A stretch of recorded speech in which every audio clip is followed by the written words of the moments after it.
Bonjour et bienvenue sur ma chaîne. Je vous propose de voir aujourd'hui comment sur UtFilm préparer votre fichier en vue du montage, un fichier qui est un petit peu complexe avec plusieurs caméras qui ont tourné la même scène simultanément, ce qu'on appelle un montage multicam.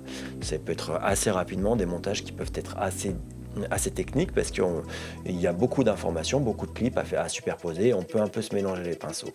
Il y a 2-3 petits trucs à connaître pour préparer votre fichier. Donc voici, j'ai donc cette séquence qui a été préparée, où il y a plusieurs caméras, comme je vous le disais, qui ont tourné la même scène. Donc il y a déjà une caméra qui est la webcam.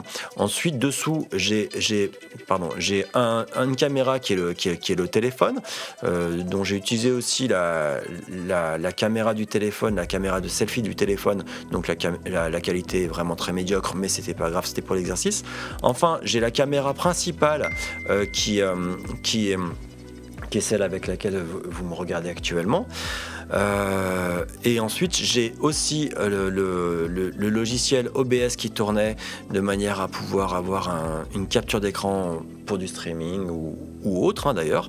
Et puis enfin la capture d'écran de mon ordinateur qui est ici.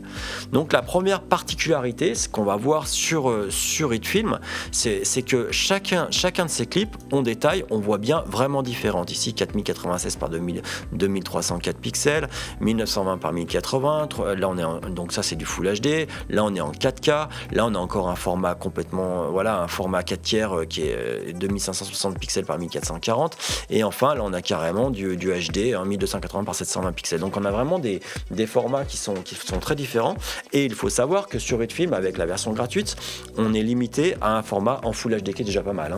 Donc ce que je vous propose de faire, c'est tout simplement là vérifier que votre fichier de travail lui est bien paramétré en allant dans File, Project Setting, et bien paramétré sur du Full HD. Donc sur ce réglage là, là on a différents presets de réglage. Donc on est en Full HD. Ce que je vous invite à faire, c'est soit en 25 images par seconde, soit en 30 images par seconde, comme vous voulez. Moins il y a d'images, plus c'est facile à calculer, et en même temps plus c'est délicat d'avoir une synchronisation précise de vos audios. Mais là je sais que j'ai fait la synchronisation en 30 images par seconde, donc je ne vais pas le changer, je vais rester en 30 images par seconde. Voilà. Donc ça c'est important, vraiment 1920 pixels par 1080. On fait OK. Et puis ici, il suffit à ce moment-là de sélectionner tous les clips vidéo, de faire un clic droit et d'aller dans Transform et d'aller faire Fit to Frame, qui veut dire adapter à la taille de l'image dite de sortie. Donc voilà, Fit to Frame. À ce moment-là, la machine va gratter et va faire en sorte que chacun de mes clips est bien rendu effectivement à la taille de 1920 pixels par 1080. Donc là, on va vérifier. Donc là, on avait la capture d'écran. Là, on a la capture d'écran. Enfin, on a le logiciel OBS qui avait une scène spécifique avec ma pomme qui était ici. Ensuite, on a la caméra que nous voyons ici. Enfin, derrière le téléphone dont je parlais tout à l'heure, et puis la webcam qui est censée être synchronisée, mais je vois qu'elle ne l'est pas. Parce qu'en fait, oui, la webcam avait collé au moment de l'enregistrement, je me souviens maintenant, mais les fichiers audio sont bien synchronisés parce que je l'ai déjà fait, comme je vous disais, dans une vidéo qui va s'afficher peut-être ici ou là si ce n'est pas déjà fait dans la vidéo.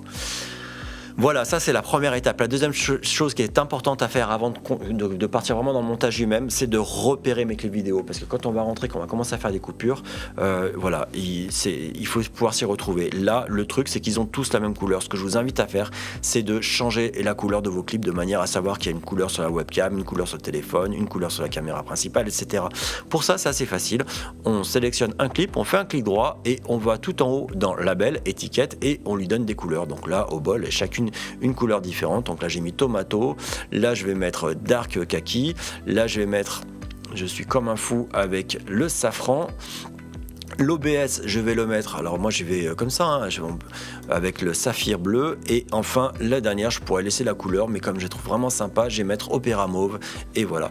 Et là donc j'ai chacun de mes clips qui est vraiment identifié avec des couleurs, et je vais pouvoir procéder au montage, proprement dit, dans la prochaine vidéo.